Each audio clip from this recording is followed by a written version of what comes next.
Assalamu alaikum. Welcome back at Object-Oriented Programming.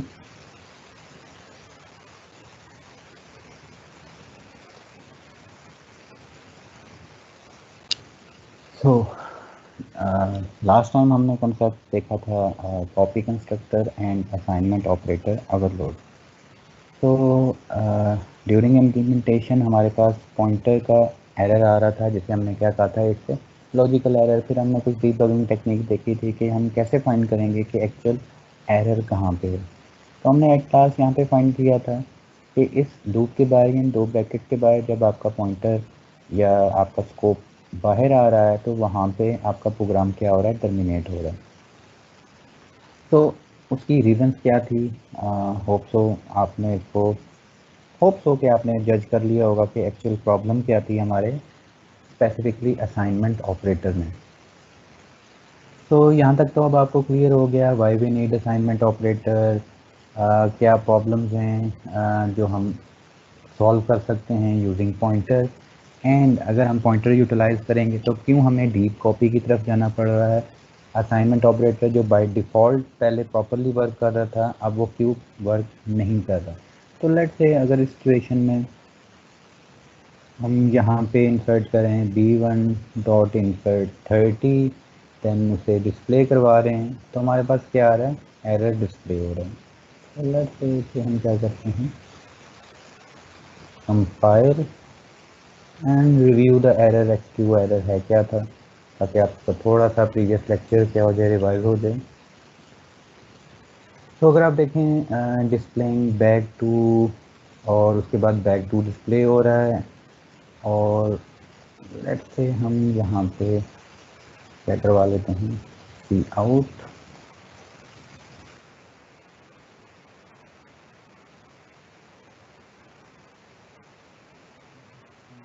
Eight one. तो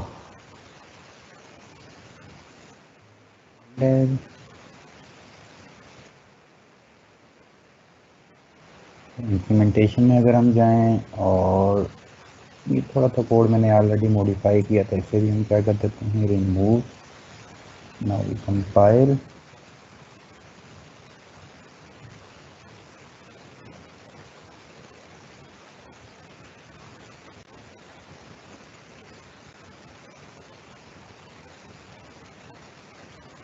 तो हम अब देखते हैं कि एक्चुअल वो एरर है क्या था और उसको हमने कैसे रिजॉल्व करना। तो देयर आर सम इश्यूज जो हमने लॉजिकली सॉल्व नहीं किए थे। फॉर एग्जांपल इस स्टेटमेंट के अंदर आपने लिखा है लेट्स से बैग वन की जो भी वैल्यूज़ हैं आप क्या करें, बैग B2 में स्टोर करा दें। नाउ लेट्स से अगर हम काउंट करें कि B1 का एक्चुअल साइज़ क्या है, तो अगर हम देखें हमने कितने एलिमेंट इंसर्ट किए हुए हैं, 1 2 3 4 5 6 7 एंड 8। इट्स मीन इस लोकेशन तक B1 का जो साइज़ है वो है is equal to 7। In other word जो यूज में वैल्यू स्टोर है वो क्या है, 7। फिर हमारी ये ब्रैकेट स्टार्ट हुई, हमने कहा एक और न्यू बैग क्रिएट करें B2। तो जब भी आपका ऑब्जेक्ट क्रिएट होगा तो सबसे पहले क्या कॉल होगा, कंस्ट्रक्टर। तो हम वापस आते हैं अपनी कंस्ट्रक्टर के पास। तो 0 आर्गूमेंट है तो आपका कंस्ट्रक्टर कॉल होगा दिस वन। तो उसकी इम्प्लीमेंटेशन पेज अगर हम जाएं तो हम देखेंगे कि हमने कंस्ट्रक्टर में क्या राइट किया हुआ है। Let's say this case mean के यूज में क्या स्टोर करवाएं, 0। साइज क्या रखें आप अपनी अरे का 5, और डायनामिक मेमोरी में 5 एलिमेंट्स की अरे को स्टोर कराएं। ये तो चीज़ें आपको पता हैं। तो इस सिचुएशन पे अब यहाँ पे B2 का जो साइज़ है वो क्या है, इक्वलेंट टू 5, और इनिशियली यूज में क्या स्टोर है, 0। फिर हमने कहा कि B1 को आप किस में स्टोर करवा दें, B2 में। तो अब अगर हम, सॉरी, इसका जो साइज़ है वो क्या है, 5।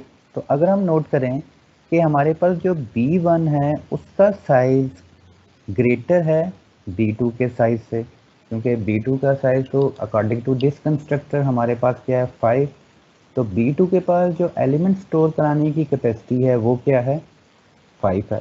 और हम क्या कह रहे हैं कि आप डायनामिक मेमोरी जिसका साइज़ 7 है वो आप डायनामिक मेमोरी जिसका साइज़ 5 है उसमें स्टोर करवाएं। तो हम वापस जाते हैं अपनी बैक क्लास। हमारा ये ऑपरेटर क्या था, ओवरलोड था। इसकी इम्प्लीमेंटेशन पे हम जाते हैं, डाउन डाउन डाउन डाउन। ये हमने इनिशियल क्या की थी, असाइनमेंट ऑपरेटर की इम्प्लीमेंटेशन। तो इनिशियल इम्प्लीमेंटेशन में हमने कहा कि B1 के इनसाइड जो यूज़ की वैल्यू है वो किस में स्टोर करा दें, जो कॉलिंग ऑब्जेक्ट है। तो अब यहाँ पे जो कॉलिंग ऑब्जेक्ट है वो क्या बन रहा है, B2। तो B2 की वैल्यू क्या हो जाएगी, यूज़ की वैल्यू 7, और साइज़ क्या हो जाएगा, B1 dot size, in other words वो भी क्या हो जाएगा 7। लेकिन टेक्निकली B2 अभी जिसे पॉइंट कर रहा है वो, उसकी जो मेमोरी साइज़ है या डायनामिक अरे है वो क्या है, वो तो 5 एलिमेंट्स की है। तो यहाँ पे आपको क्या होगी, प्रॉब्लम एक अंडरस्टैंड होगी, जो हमने अभी अंडरस्टैंड की है कि B2 का जो एक्चुअल डायनामिक मेमोरी में अरे क्रिएट हुई है वो अभी क्या है 5 की। तो बिफोर हम ये कंप्लीट एरे कॉपी करें, B1 की जो कंप्लीट एरे है वो B2 में कॉपी करें, उससे पहले हमें B2 के अगेंस्ट जो मेमोरी रिजर्व है उसे भी क्या करना पड़ेगा, इक्वलेंट टू B1 करना पड़ेगा, तभी जाके हम B1 की वैल्यूज B2 में स्टोर करवा सकते हैं। तो सबसे पहले हम ये चेक करेंगे कि लेट्स से कि बिफोर डूइंग दिस, या हम कह सकते हैं कि यहाँ पे कि लेट्स से कि इफ साइज, किसका साइज, कॉलिंग ऑब्जेक्ट का, जो कि क्या है B2, अगर वो लेस है और ग्रेटर है, डिपेंड करता है, आपका लेस भी हो सकता है ग्रेटर भी हो सकता है, क्योंकि B1 लेस साइज का भी हो सकता है अगर आप चाह रहे हैं कि लेस वैल्यू स्टोर कराएं B2 में। तो इससे पहले हम एक सिंपल टेक्निक यहाँ पे अप्लाई कर लेते हैं। हम कहते हैं कि ऑलरेडी जो B2 है उसके लिए जो अरे आपने रिजर्व की हुई है वो क्या कर दें, डिलीट कर दें, क्योंकि मे बी क्वाइट पॉसिबल है कि उसका साइज़ क्या हो, कम हो। तो हम क्या कहेंगे, डिलीट डाटा। तो अगर हम ये स्टेटमेंट लिखेंगे, क्योंकि कॉलिंग ऑब्जेक्ट क्या है B2, इट्स मीन जो मेमोरी रिजर्व इस फंक्शन या इस ऑपरेटर ओवरलोडिंग में जिसके अगेंस्ट ये फंक्शन बाइंड किया है वो क्या है B2। तो डायरेक्टली हम उस स्पेसिफिक B2 के एट्रीब्यूट्स को डायरेक्टली क्या कर सकते हैं, एक्सेस कर सकते हैं। तो हमने जो ऑलरेडी रिजर्व थी B2 के लिए मेमोरी वो क्या की, डिलीट की। देन हम कह रहे हैं कि आप क्या करें, data is equal to new int और B1 dot size. In other words B2 का साइज भी वही उतनी ही अरे डिक्लेयर करें B2 के लिए जितनी B1 की मेमोरी है। देन आप क्या कर सकते हैं कि B1 की तमाम वैल्यू किस में स्टोर करवा सकते हैं, B2 के इनसाइड। तो ये दो स्टेटमेंट अगर आप राइट करेंगे तो हमारा जो प्रीवियस एरर था, जो हमारा प्रोग्राम क्या हो रहा था, क्लोज हो रहा था बार बार लास्ट लेक्चर में, अगर आपको याद हो तो वो क्या हो जाएगा, रिमूव हो जाएगा। और यही दो लाइंस अगर हम यहाँ पे कॉपी कंस्ट्रक्टर में भी क्या कर दें, ऐड कर दें। अब आपका जो ऑलमोस्ट फंक्शन है या आपका जो प्रोग्राम है वो कंप्लीट क्या हो गया, डायनामिक। तो अब जब आप इस स्कोप से बाहर जाएंगे तो B2 के लिए जब मेमोरी डिस्ट्रॉय होगी तो उसका इफेक्ट B1 पे नहीं पड़ेगा। रीज़न क्या है कि हमने B1 का जो डाटा वेरिएबल था उसका एड्रेस सिर्फ स्टोर नहीं कराया। हमने कहा कि अब हमने एड्रेस स्टोर नहीं करवाना, एक डायनामिक मेमोरी जो कि B1 जिसे पॉइंट कर रहा है उससे वैल्यू पिक करें, और B2 जिसे पॉइंट कर रहा है डायनामिक मेमोरी को उसमें आप स्टोर करवा दें। तो नाउ हम सेव करें और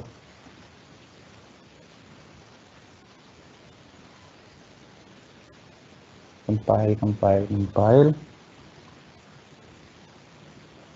तो अगर हम रिफ्रेश करें तो डिस्प्लेइंग बैक टू में क्या वैल्यूज़ हैं, 20 20 21 तक बैक टू में वैल्यूज़ हैं।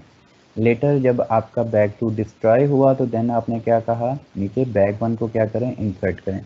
तो नेक्स्ट वैल्यू क्या हो रही है, दोबारा से इंसर्ट हो रही है। तो अगर हम यहाँ पे मोर इंसर्ट ऐड कर दें,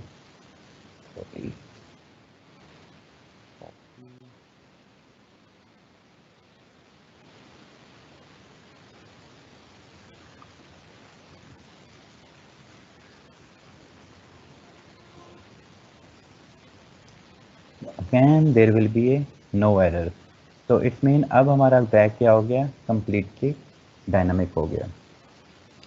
तो ये बेसिक आपने क्या अंडरस्टैंड कर लिया, ऑपरेटर ओवरलोडिंग क्यों हम करेंगे इक्वलेंट साइन के लिए या असाइनमेंट ऑपरेटर के लिए, अगर तो हमारी क्लास के एट्रीब्यूट्स में पॉइंटर अवेलेबल हैं, इन अदर वर्ड्स हमने डायनामिक मेमोरी खुद रिजर्व की है, तो हमें उसके लिए असाइनमेंट ऑपरेटर ओवरलोड करना क्या हो जाएगा, कंपलसरी हो जाएगा।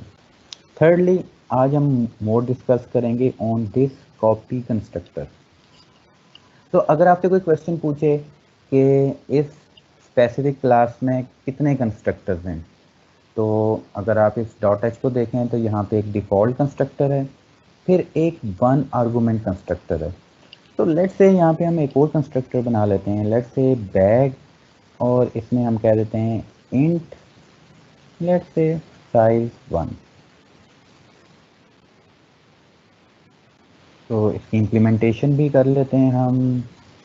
कंस्ट्रक्टर हमारे कंप्लीट क्या हैं, यहाँ पे हैं, तो हम क्या कह रहे हैं कि हमने एक और कंस्ट्रक्टर क्रिएट किया है बैग, लेकिन विद वन आर्गूमेंट, और उसके अंदर जो वैल्यू है वो इंट क्या है, size.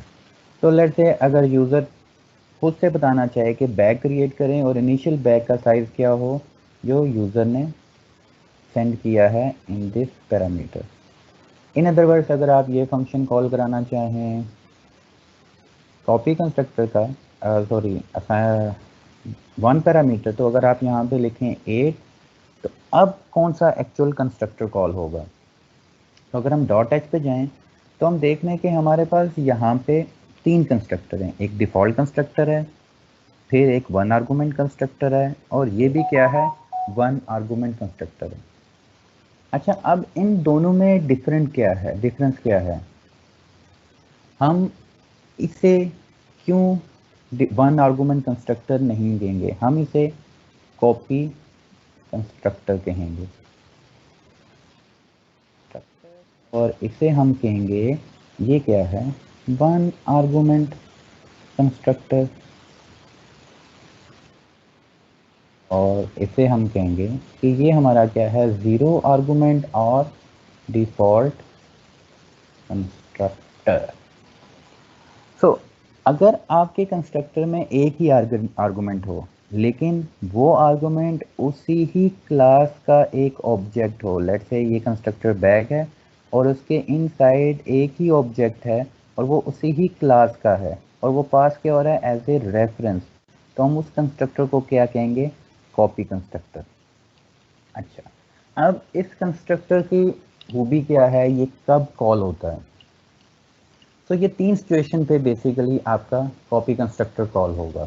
So we can say that copy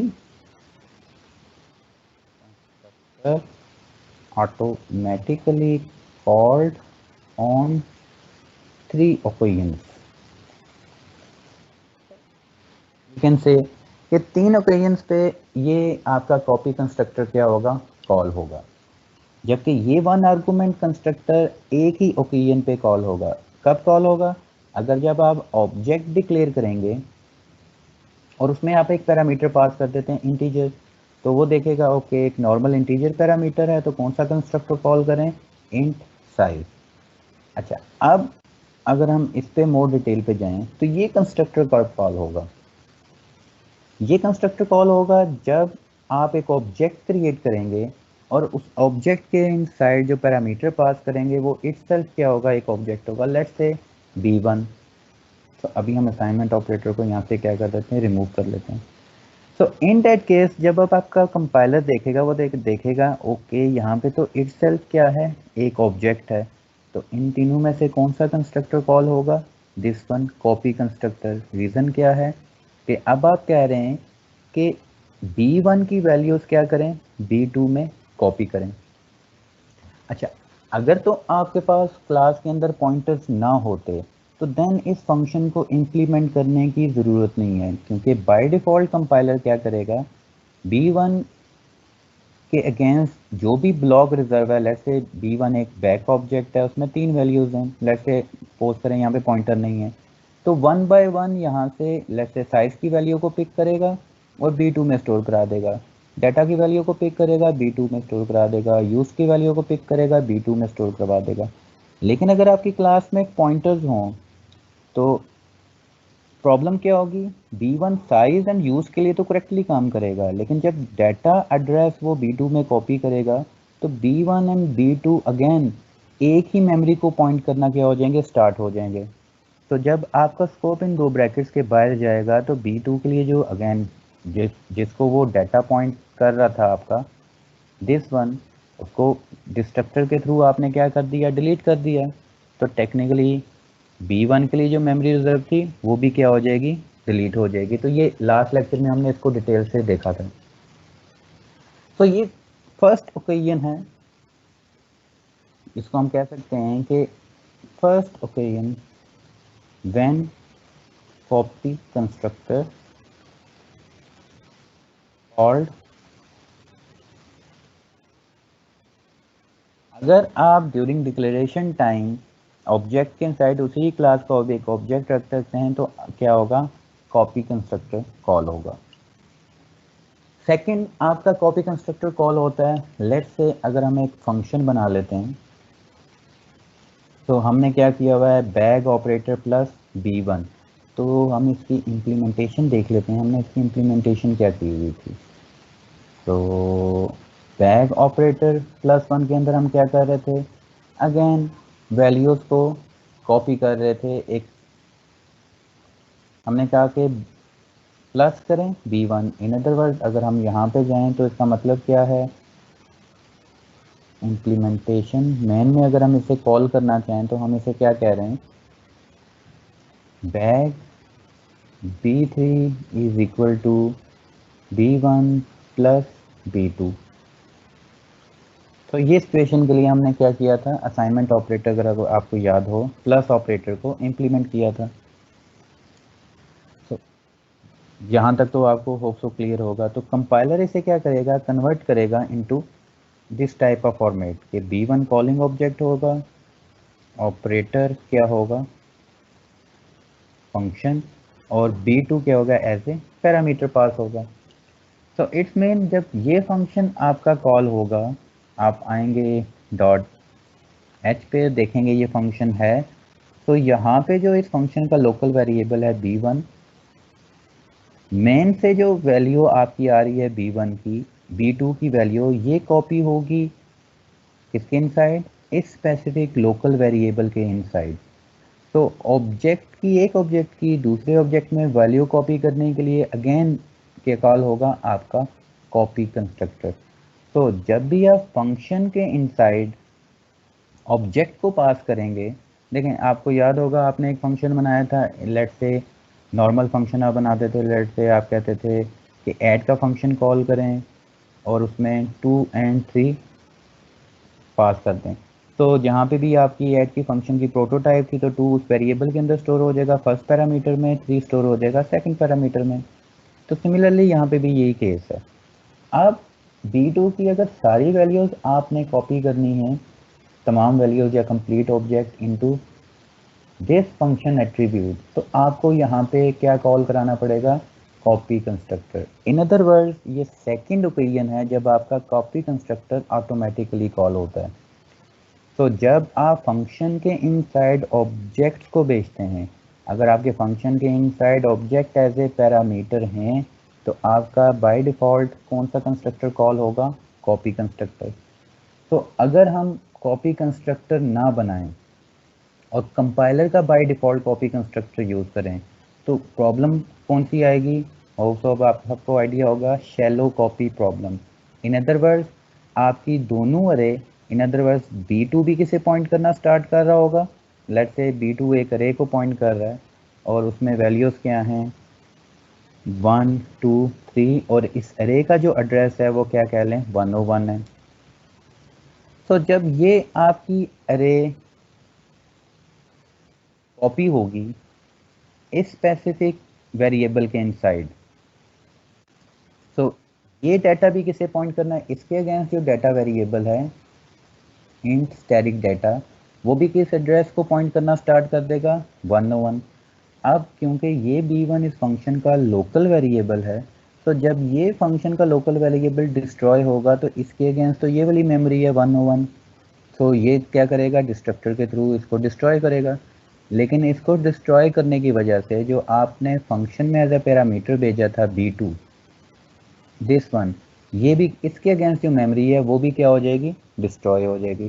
तो इस वजह से हमें कॉपी कंस्ट्रक्टर खुद से क्या करना पड़ेगा, इम्प्लीमेंट करना पड़ेगा, ताकि डायनामिक मेमोरी की जो वैल्यूज़ हैं वो क्या हों, आपस में कॉपी हों, रादर देन आपकी एड्रेसेस ओनली कॉपी हों। तो सेकेंड ओकेजन क्या है, कॉपी कंस्ट्रक्टर कब कॉल होता है, when you pass object in function parameter.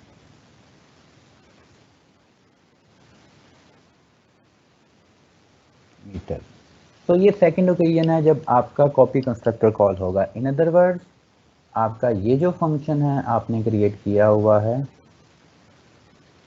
वहाँ पे हमने इसे इम्प्लीमेंट किया था, दिस वन, ये फंक्शन आपका क्या होगा, ऑटोमेटिकली एग्जीक्यूट होगा जब आप ऑब्जेक्ट डिक्लेरेशन में object pass as a parameter pass करेंगे एज ए वन आर्गूमेंट, या आप फंक्शन में object as a parameter pass करेंगे।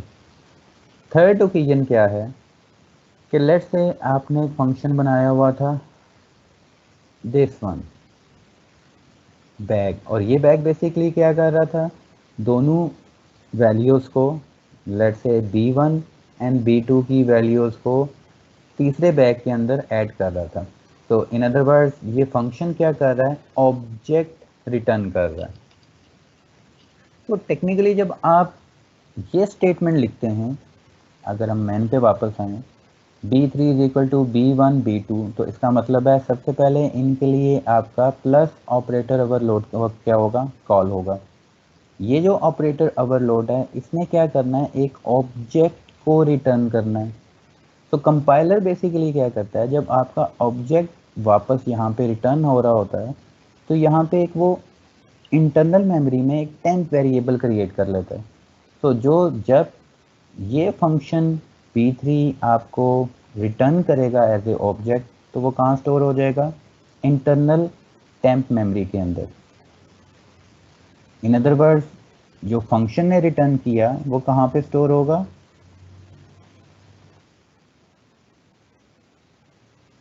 प्लस जो आपका ऑपरेटर था ओवरलोड, जब वो ऑब्जेक्ट रिटर्न करेगा तो वो स्टोर कहाँ पे होगा, टेम्प में। तो इन अदर वर्ड्स हम ये कह सकते हैं कि b3 की जो वैल्यूज़ हैं वो इस टेम्प में क्या होंगी, कॉपी होंगी। तो अब कॉपी कैसे होंगी, उसके लिए अगेन कंपाइलर क्या एग्जीक्यूट करेगा, आपका कॉपी कंस्ट्रक्टर। तो थर्ड ओकेजन जहाँ पे आपका कॉपी कंस्ट्रक्टर कॉल होता है वो कब है, जब आपका function return type is an object.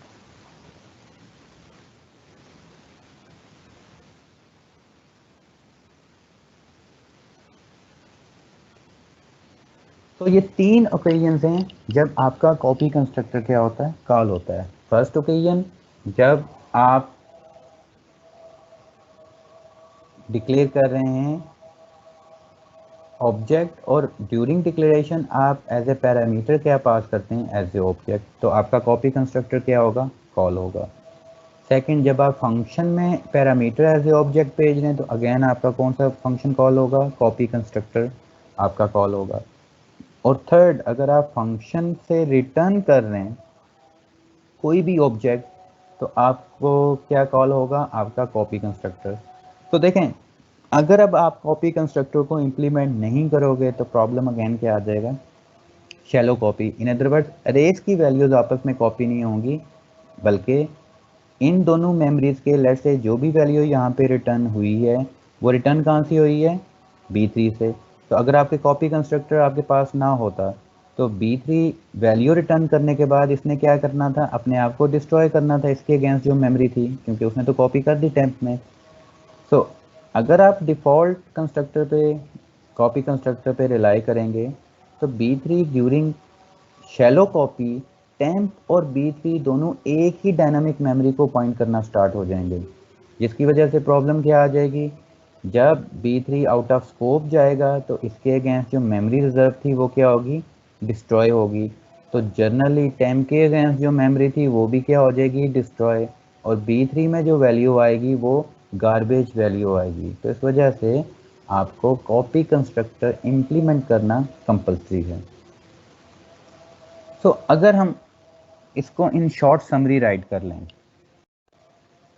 Summary हम कहते हैं ऑफ आवर, तो 2 मिनट की ब्रेक, अजान ख़त्म हो जाए तो फिर हम यहीं से स्टार्ट करते हैं।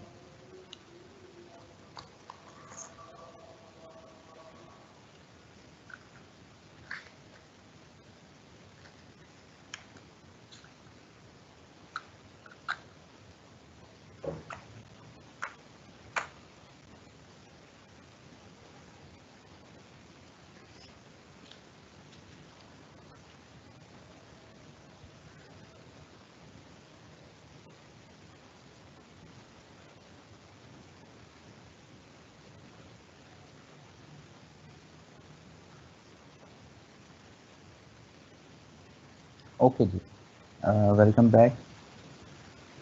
अच्छा, अब आपने समरी को अंडरस्टैंड करना, और आपने लेक्चर मैंने ऑलमोस्ट सारे अपडेट कर दिए हैं, फाइल सेक्शन में जाके देख सकते हैं। तो आपने क्लियरली अंडरस्टैंड करना है what is the difference between shallow copy and deep copy. तो अगर हम समरी डिफाइन करें, if your class contains dynamic या हीप मेमोरी, अगर आप अपनी क्लास के इनसाइड आपके पास कोई एक पॉइंटर है और आप न्यू ऑपरेटर को यूटिलाइज कर रहे हैं, तो ये चीज़ें आपको करना क्या हो जाएंगी, कंपलसरी हो जाएंगी। First, destructor. डिस्ट्रक्टर आपको कंपलसरी क्या करना पड़ेगा, क्रिएट करना पड़ेगा। और डिस्ट्रक्टर के अंदर जो मोस्टली आप फंक्शनैलिटी राइट करेंगे, जो डायनामिक मेमोरी आपने रिजर्व की है उसे आप क्या करोगे, डिलीट करोगे। तो हमारे डिस्ट्रक्टर में अगर हम उसकी इम्प्लीमेंटेशन देखें, तो दिस इज़ आवर डिस्ट्रक्टर, जिसमें हमने क्या कहा था, डिलीट डाटा। इन अदर वर्ड्स, हमारी क्लास में एक पॉइंटर वेरिएबल था और उसको हम यूटिलाइज कर रहे हैं एज एन एरे। तो इस वजह से हमें क्या अप्लाई करना पड़ेगा, दीज टू ब्रैकेट। तो डाटा के अगेंस्ट जो भी मेमोरी रिजर्व है एज एन एरे, उसे क्या कर दें, डिलीट कर दें। तो इट मीन कंस्ट्रक्टर आपके लिए फर्स्ट क्या हो जाएगा, कंपलसरी। तो जितने भी लेट से, अगर हमने डॉट एच में एक और वेरिएबल क्रिएट किया होता लेट से, उसे हम कहते हैं इंट समथिंग, और वो भी यूटिलाइज कैसे हो रहा होता, एज एन एरे। तो हमें क्या करना पड़ना था, हमें डिस्ट्रक्टर में क्या करना पड़ना था, डिलीट समथिंग। तो जितने भी पॉइंटर वेरिएबल्स जो डायनामिक मेमोरी आप यूटिलाइज कर रहे हैं, उसके लिए फिर आपको लाजमी डिस्ट्रक्टर के अंदर ये राइट करना पड़ा। इसके अलावा डिस्ट्रक्टर में कुछ भी राइट करने की ज़रूरत नहीं है, क्योंकि बाकी जो कंपाइलर ने वैल्यूज रिजर्व की हैं, कंपाइलर खुद क्या करेगा, उन्हें डिस्ट्रॉय करेगा। तो फर्स्ट थिंग जो कंपलसरी है वो क्या है, डिस्ट्रक्टर। सेकंड थिंग, प्रॉब्लम आती है जब आप असाइनमेंट ऑपरेटर को यूटिलाइज करते हैं। तो आपको assignment operator must be overload. तो आपको असाइनमेंट ऑपरेटर के अगेंस्ट ओवरलोडिंग कंपलसरी करनी पड़ेगी। तो लॉजिक डिफरेंट हो सकती है, क्योंकि हमारे पास बैक क्लास है, तो बैक क्लास में हम बेसिकली क्या कर रहे हैं, एक बैग से वैल्यू दूसरे बैग में ऐड करें, और जो हमारे पास एट्रीब्यूट्स हैं वो क्या हैं, दीज। तो अगर आपके पास कोई डिफरेंट सिनेरियो है तो आप उस सिनेरियो के मुताबिक अपने असाइनमेंट ऑपरेटर को ओवरलोड करेंगे। सिमिलरली जैसे पॉइंट क्लास में हमने क्या किया था, वैल्यूज़ को ऐड किया था ड्यूरिंग सॉल्यूशन, अगर आपने देखा था। अब क्योंकि हमारे पास अब बैक क्लास है, तो बैक क्लास की फंक्शनैलिटी या लॉजिक क्या होगी, डिफरेंट होगी। लेकिन जो भी लॉजिक होगी, आपने असाइनमेंट ऑपरेटर को क्या करना है, कंपलसरी ओवरलोड करना है। Third, must have copy constructor.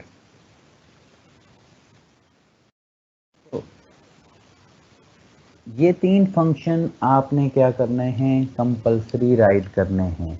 अगर आप नहीं करेंगे तो आपका प्रोग्राम लॉजिकली करेक्ट बिहेव नहीं करेगा। मे बी पॉसिबल आप कभी किसी फंक्शन के इनसाइड एज ए ऑब्जेक्ट पास करते हैं तो बिहाइंड क्या कॉल होगा, कॉपी कंस्ट्रक्टर। अगर आपने खुद से उसे इम्प्लीमेंट नहीं किया हुआ तो प्रॉब्लम क्या आ जाएगी, शैलो कॉपी की, कि आपका एज इट इज डाटा क्या होगा, कॉपी होगा। तो लास्ट सेक्शन में हमने डिटेल से विजुअलाइजेशन के थ्रू देखा था what is a shallow copy और what is a deep copy. So इसे हम कह सकते हैं दिस इज ए लॉ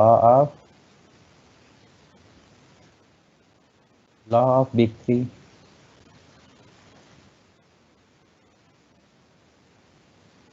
कि ये 3 फंक्शन आपने कंपल्सरी इम्प्लीमेंट करने हैं। बाकी आप लेट्स सपोज जितने मर्जी फंक्शन राइट करें, इसके अलावा आप एक फंक्शन राइट करें, 2 करें, 3 करें, लेकिन अगर आप चाहते हैं आपका प्रोग्राम लॉजिकली करेक्ट बिहेव करे तो ये 3 फंक्शन आपको कंपल्सरी राइट करने पड़ेंगे। और अगर आपकी क्लास में कोई भी पॉइंटर नहीं है तो इन 3 फंक्शंस को राइट करने की ज़रूरत नहीं, क्योंकि by default destructor, assignment operator and copy constructor जो है हमारा करेक्टली बिहेव करता है अगर हम स्टैटिक मेमोरी के अंदर रहते हुए काम करें। तो होप सो कि अब आपको मोर क्लियर हो गया होगा कि व्हाट इज़ ए डिस्ट्रक्टर। हम जो भी डायनामिक मेमोरी है उसको खुद से क्या करते हैं, डिस्ट्रॉय करते हैं। डिस्ट्रक्टर कब कॉल होता है, जब भी आपका ऑब्जेक्ट आउट ऑफ स्कोप जाएगा। जैसे हमने यहाँ पे अंडरस्टैंड किया था कि जब भी आपका ऑब्जेक्ट इन 2 ब्रैकेट से आउट ऑफ स्कोप जाएगा तो उसके लिए जो मेमोरी रिजर्व होगी वो क्या हो जाएगी, डिस्ट्रॉय हो जाएगी। तो आप यही चीज़ जो आपको मैंने विजुअलाइजेशन टूल दिखाया था वेब पे, इसका नाम क्या था, Python tutorial C++ I think previous lecture में, तो आप उसमें जाके डिफरेंट एक्सपेरिमेंट खुद से कर सकते हैं, मेमोरी को फर्दर अंडरस्टैंड कर सकते हैं।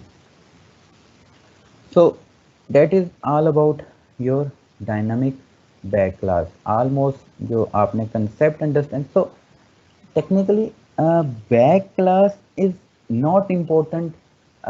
इसको रट्टा लगाने की ज़रूरत नहीं है। बेसिक जो हमने अंडरस्टैंड किया है, हमने बैक क्लास को एज ए एग्जाम्पल यूज़ किया है for understanding pointers, dynamic memory, shallow copy and deep copy. In other words, in concept को, but why we use destructor, why we overload and when we overload assignment operator, why we use and when we create our own copy constructor, in concepts को understand करने के लिए हमने क्या किया है, back class as a experiment हमने utilise किया है। So technically back class is not a OOP, actually object oriented क्या है, जो आप कंसेप्ट को अंडरस्टैंड कर रहे हैं। Means this is your copy constructor, this is your one argument constructor, this is your destructor. Again destructor can not be overload, constructor आप overload कर सकते हैं, 0 argument, 1 argument, copy constructor, 3 argument, जितने मर्जी चाहें आप कंस्ट्रक्टर क्रिएट कर सकते हैं, लेकिन फंक्शन के पैरामीटर उसके क्या होने चाहिए, डिफरेंट होने चाहिए। लेकिन destructor can not be overload, और उसकी और मोस्टली आप डिस्ट्रक्टर में कोई भी पैरामीटर पास नहीं करते, तो destructor have no parameter and can not be overload, क्योंकि लॉजिकल में ये सेंस नहीं बनती। रीज़न क्या है कि जब आप कोई भी बिल्डिंग कंस्ट्रक्ट कर रहे होते हैं तो कंस्ट्रक्शन के दौरान देयर आर मैनी मैप्स कि आप अच्छा कंस्ट्रक्ट कर रहे हैं तो बिल्डिंग को let's say number of pillars इसके इतने रखें, नंबर ऑफ फ्लोर्स इसके इतने रखें, तो there are many blueprints for a single object during construction. Normal real life में भी ये होता है। लेकिन जब आप बिल्डिंग को डिस्ट्रक्ट कर रहे होते हैं तो सिंपल पिलर्स के नीचे डायनामाइट लगाएं या एक बहुत बड़ा बिल्डोज़र मंगवाएं, वो क्या करेगा, एक ही गो में पूरी बिल्डिंग को डिस्ट्रॉय कर देगा। तो डिस्ट्रॉय के लिए हमें ओवरलोड की ज़रूरत नहीं है, क्योंकि डिस्ट्रॉय में हमारा बेसिक क्या है कि जो भी वैल्यू रिजर्व है, अगर तो आपने खुद की है तो उसको आप डिलीट करें, अगर आपने डायनामिक मेमोरी यूज़ नहीं की तो फिर डिस्ट्रक्टर की हमें ज़रूरत नहीं है। So these are the basic concept of your dynamic memory and pointers. तो इन लेक्चर्स को आप बार बार व्यू करेंगे तो लेटर हमें virtual functions and friend function की मोर अंडरस्टैंडेबिलिटी होगी। Now let's go towards your lab task. तो एक्चुअली आपने बैक क्लास तो कर दिया, तो इन्हीं कंसेप्ट या बैक क्लास को यूज़ करते हुए हम डिफरेंट सिनेरियो जनरेट करेंगे और उन पे प्रोग्राम करेंगे। Actually not me, you. तो एक एग्जांपल में आपको सिनेरियो स्लाइड्स में अवेलेबल, अगर आपने फाइल्स पे जाएंगे तो वहाँ पे लेक्चर नंबर 18 के नाम पे एक कंप्लीट लेक्चर अवेलेबल है, जिसमें हमने क्या है, उसका नाम दिया हुआ है क्लासेस विद पॉइंटर्स। और उसका एजेंडा क्या है, पॉइंटर्स को मोर अंडरस्टैंड करना।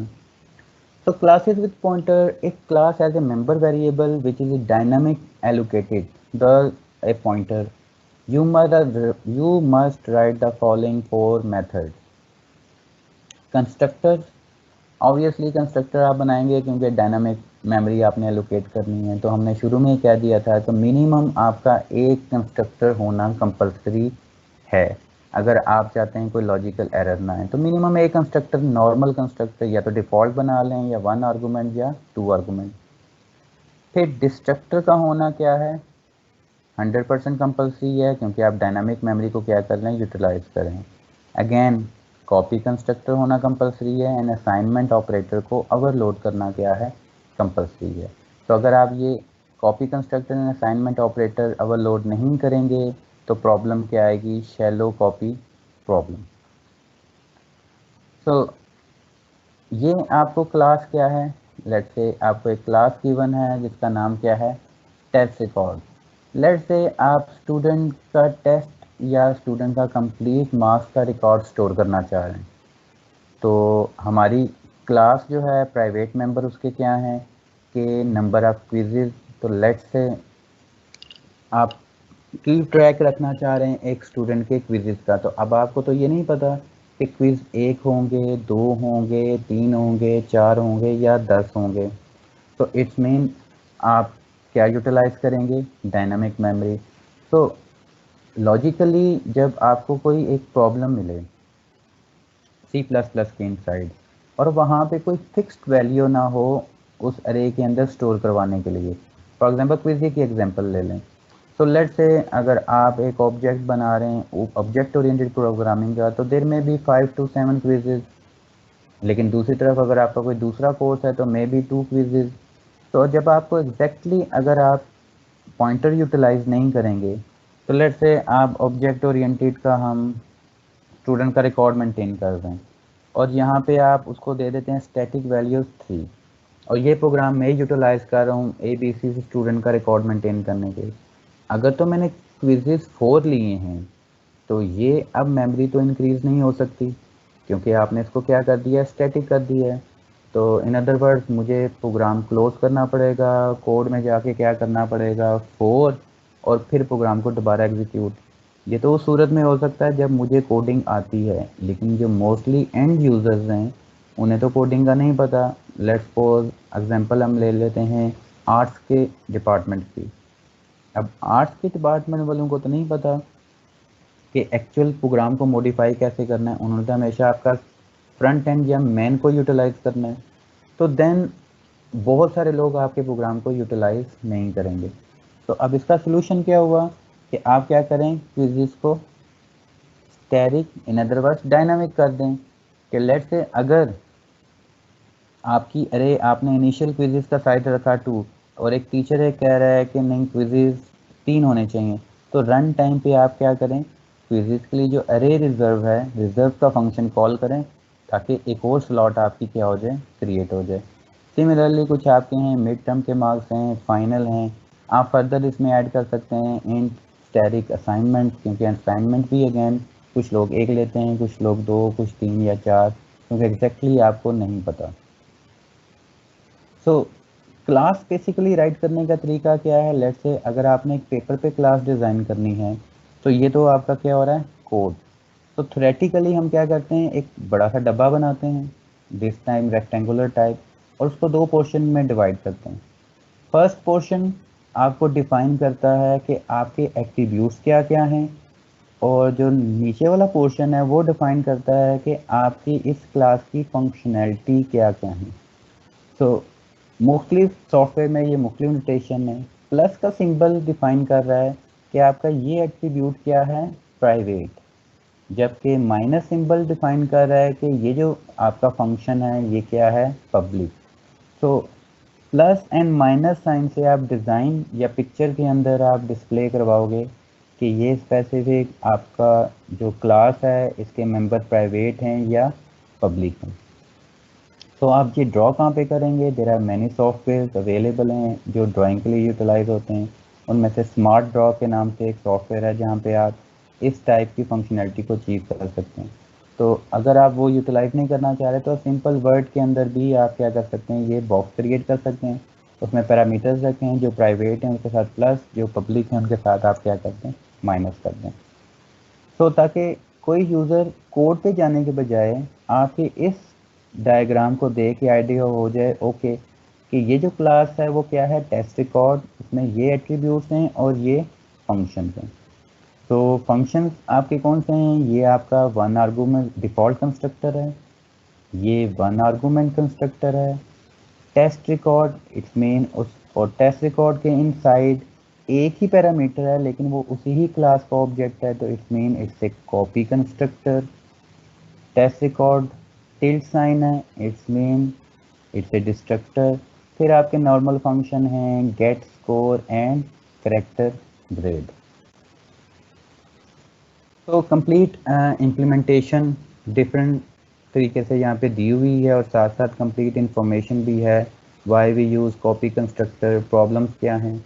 अगर आप कॉपी कंस्ट्रक्टर यूटिलाइज नहीं करेंगे तो लेट से अगर आप कहते हैं कि रिकॉर्ड 2 की वैल्यूज़ रिकॉर्ड 1 में क्या कर दें, स्टोर कर दें, तो प्रॉब्लम क्या होगी, 3 तो कॉपी हो जाएगा, 0 भी कॉपी हो जाएगा, ये 0 भी कॉपी हो गया। लेकिन क्विज़िज़ की अरे कॉपी होने के बजाय अगर ये एड्रेस यहाँ से उठे और यहाँ पे कॉपी हो जाए तो ये दोनों ऑब्जेक्ट एक ही मेमोरी को क्या करेंगे, पॉइंट करेंगे।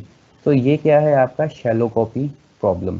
तो अगर आप टेस्ट रिकॉर्ड 1 को डिलीट कर रहे हैं तो आगे लेट से हम कहते हैं test record 1 out of scope जा रहा है, तो ये 3 स्लॉट रिजर्व की थी आपके कंपाइलर ने, वो क्या करेगा, डिस्ट्रॉय। और फिर आपने डिस्ट्रक्टर में लिखा होगा डिलीट क्विजिज, तो क्विजिज किसे पॉइंट कर रहा है, इस मेमोरी को, तो ये मेमोरी क्या हो जाएगी, डिलीट। लेकिन टेक्निकली जब आप ये मेमोरी डिलीट करेंगे तो रिकॉर्ड 2 के लिए भी यही मेमोरी थी, तो वो भी क्या हो जाएगी, डिलीट हो जाएगी। तो ये एक्चुअल आपका क्या है, शैलो कॉपी प्रॉब्लम। तो एक्चुअल होना क्या चाहिए कि जो आपकी डायनामिक मेमोरी है, लेट्स से ये पॉइंटर एंड ये पॉइंटर, इनके एड्रेस कॉपी ना हो, एक्चुअली इस एरे की जो वैल्यूज़ हैं या इस डायनामिक मेमोरी में जो डाटा पड़ा हुआ है इस रिकॉर्ड 2 के अगेंस्ट वो यहाँ से कॉपी हो और इस रिकॉर्ड 1 की डायनामिक मेमोरी में क्या हो, स्टोर हो। तो ये अगेन कंप्लीट इम्प्लीमेंटेशन समेत क्या है, ये आपका कंप्लीट लेक्चर अवेलेबल है। तो आपका लैब टास्क क्या है कि आपने यहीं से कोड को कॉपी पेस्ट करना है और इसको रनिंग कंडीशन में लेके आना है। लेट से आप मल्टीपल स्टूडेंट के अगेंस्ट टेस्ट रिकॉर्ड्स के ऑब्जेक्ट क्रिएट करें, नंबर ऑफ क्विजेज ऐड करें और फिर फाइंड करें कि उस स्टूडेंट का ग्रेड क्या है। तो सारी कोड यहाँ पे गिवन है, तो जस्ट आपने कॉपी पेस्ट करके उसको स्पेसिफिक फॉर्मेट में लेके आना, रनिंग कंडीशन में आपने लेके आना। और साथ साथ आपने हर फंक्शन, लेट से अगर आप कॉपी कंस्ट्रक्टर इंप्लीमेंट कर रहे हैं तो आपने ये थ्योरी भी देख लेनी है, why we using copy constructor, assignment operator and destructor हम क्यों यूटिलाइज कर रहे हैं। So that's it today lecture. तो ये सारे लेक्चर कंप्लीट हमने क्या किए हैं, अपलोड किए हैं ऑन टीम्स। तो अगर हम टीम्स पे आएँ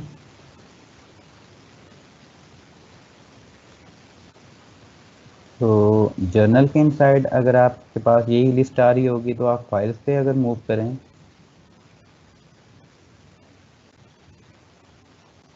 फाइल्स के इनसाइड यहाँ पे होगा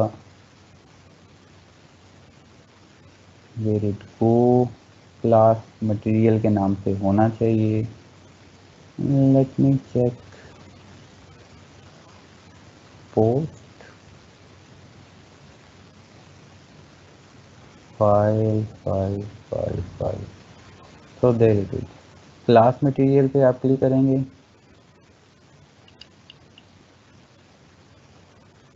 तो अगर आप देखें तो कंप्लीट लेक्चर 18 तक आपके क्या हैं, अपलोडेड हैं। ये 3 दिन पहले अपलोड हुए थे। तो कीप वाचिंग दिस। यहाँ पे मैं मटेरियल क्या करता रहता हूँ, अपलोड करता रहता हूँ। तो लेक्चर 18 यहाँ पे क्या है, अपलोड है। तो अभी आपके पास जो टाइम अवेलेबल है उसमें बैठ के आप इस लेक्चर को रिव्यू करें और आप टेस्ट रिकॉर्ड क्लास को इम्प्लीमेंट करने की स्टाइल कोशिश करें।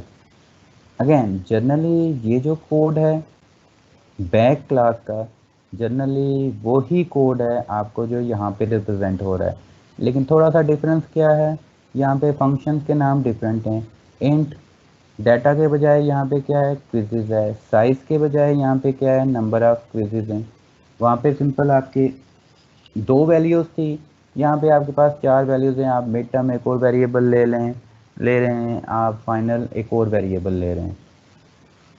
तो ट्राई टू सॉल्व इट। अगर कोई भी प्रॉब्लम आती है तो आप टीम पे फ़ौरन से क्या करें, स्क्रीनशॉट अपलोड करें, अपना प्रॉब्लम बताएं ताकि मैं फ़ौरन आप लोगों को उसका रिप्लाई कर दूँ। Thank you very much. Again this is a short lecture. Next हम मूव करेंगे टूवर्ड्स एडवांस कंसेप्ट, जिससे हम क्या कहते हैं, इनहेरिटेंस। जो हमने फर्स्ट लेक्चर में वर्ड यूज़ किया था, reusability. So after understanding inheritance, you will be more clear about reusability. Actually reusability आ कहाँ पे रही है हमारे ऑब्जेक्ट ओरिएंटेड में, और उसको इम्प्लीमेंट हम कैसे करेंगे। So that's it for today lecture. Thank you. और अगर हम 12 लोग